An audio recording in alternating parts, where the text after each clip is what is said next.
everyone, I'm back. Annette from the Emerald Box Turtle. I don't want to talk about cards today. What I want to talk about is how to pick a reader.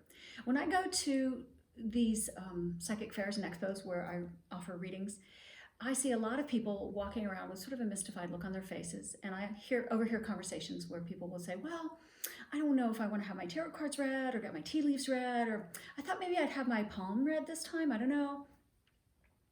And what I always tell people that I hear say this, or who walk up to my table and look a little, not quite sure what they want to do, is that I tell them that choosing a reader is like having a coffee date.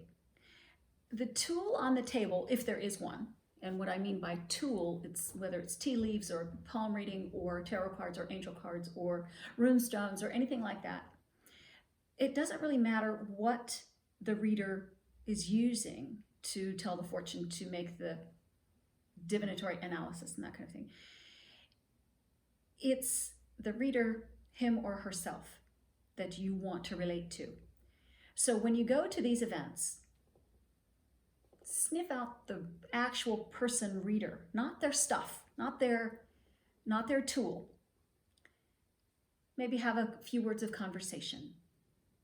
Use your gut, feeling a vibe from them, and go with the person that sort of resonates with you, someone who you're called to see. Maybe it's you don't really, and you won't know why. Maybe you like the color of their sign. I get a lot of people say, oh, I love green, it's my favorite color, or I'm a turtle person too, and they sit with me because of that. They feel like they have an affinity with me because of the green or the turtle, or they just like the name, or they're Irish and they think that I'm Irish because of the green and the whole thing.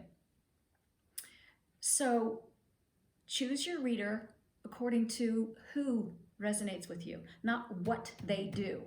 Think coffee date. So it doesn't matter if your coffee date is having a latte or a chai tea or a glass of water. The conversation is the important part of that date. Same thing with having a reading. The conversation that you have, the affinity that you have with that person is what's important to your reading. Because frankly, you'll have a better reading with a person that you kind of like.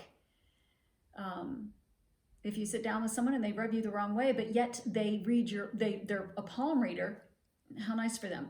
You're going to get a crappy palm reading, and you're not going to feel comfortable with it.